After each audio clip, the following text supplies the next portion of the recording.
بسم الله الرحمن الرحيم سنريهم آياتنا في الآفاق وفي أنفسهم حتى يتبين لهم أنه الحق أولم يكف بربك أنه على كل شيء شهيد. Au nom d'Allah, le tout miséricordieux, le très miséricordieux. Nous leur montrerons nos signes dans l'univers et en eux-mêmes, jusqu'à ce qu'il leur devienne évident que c'est cela le Coran, la vérité. Ne suffit-il pas que ton Seigneur soit témoin de toutes choses? Ils sont dans le doute, n'est-ce pas, au sujet de la rencontre de leur Seigneur? C'est lui, certes, qui embrasse toutes choses par sa science et sa puissance.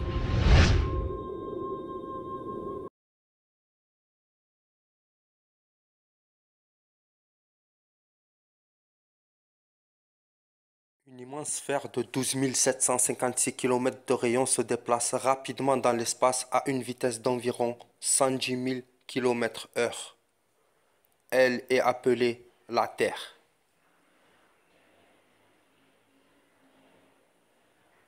La Terre est entourée par une atmosphère de 5 couches, composée d'hydrogène, oxygène et de gaz rares. En même temps, la Terre tourne autour de son axe à plus de 1500 km/h. Je n'évoquerai pas l'immensité de l'univers et ses incroyables galaxies, à côté duquel la Terre est comme un grain de sable à côté de l'Everest. Et je ne parlerai pas des innombrables années-lumière incalculables. J'ai entendu beaucoup de paroles de la part des athées du monde entier, et ce qu'ils disent, et je ne comprends toujours pas, et s'ils ne croient pas en Dieu, car ils ne peuvent pas le voir, je me demande comment font-ils pour ne pas le voir, alors que je peux voir la création d'Allah en permanence partout autour de moi. Pourquoi l'eau possède des qualités uniques par rapport aux autres liquides? Pourquoi la Terre tourne-t-elle à une certaine vitesse et à un angle précis?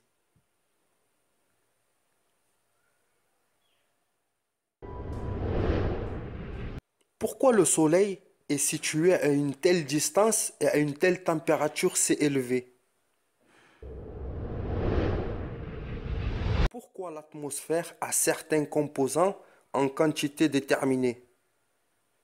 Quand vous vous penchez sur les réponses et les questions, vous verrez ce grand créateur se dévoiler clairement. La Terre tourne autour de son axe à plus de 1500 km/h. Admettant que cette vitesse diminue de 300 km/h par exemple. La durée du jour et de la nuit serait 10 fois plus longue. La température durant le jour augmenterait jusqu'à nous brûler.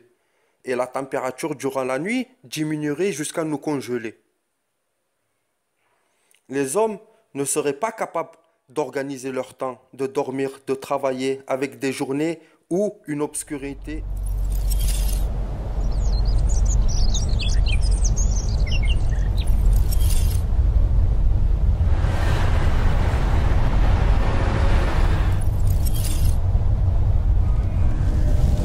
Partout où nous regardons dans l'univers, nous trouvons de l'ordre et de l'organisation. Des galaxies éloignées au plus profond de l'atome, nous apercevons des systèmes très ordonnés. Alors, n'est-il pas absurde de penser que la matière de l'univers qui s'est éparpillée dans le vide par hasard a pu créer une telle organisation? Ou bien imaginer une reproduction miniature du système solaire dont les planètes seraient représentées par des billes qui tourneraient grâce à un système compliqué d'engrenages et de courroies. Serait-il possible de vous convaincre que cette reproduction s'est créée par hasard? Alors, si on ne peut pas arriver à croire qu'une telle reproduction puisse apparaître par hasard, comment pourrait-on penser que l'original, bien plus complexe, est apparu, lui, par hasard? L'idée que l'univers serait apparu accidentellement n'est-elle donc pas complètement illogique? Car, confronté à l'organisation si majestueuse et à la complexité qui se dégage de l'univers, n'est-il pas irrationnel de penser que tout cela soit apparu par hasard?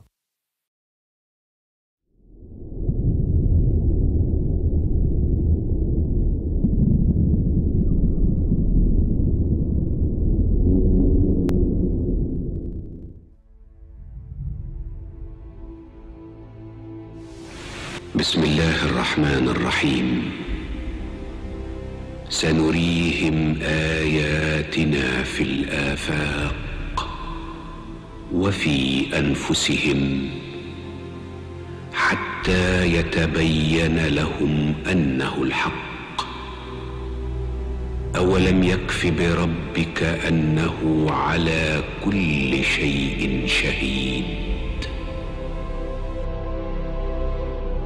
Au nom d'Allah, le tout miséricordieux, le très miséricordieux. Nous leur montrerons nos signes dans l'univers et en eux-mêmes, jusqu'à ce qu'il leur devienne évident que c'est cela le Coran, la vérité. Ne suffit-il pas que ton Seigneur soit témoin de toutes choses? Ils sont dans le doute, n'est-ce pas, au sujet de la rencontre de leur Seigneur? C'est lui, certes, qui embrasse toutes choses par sa science et sa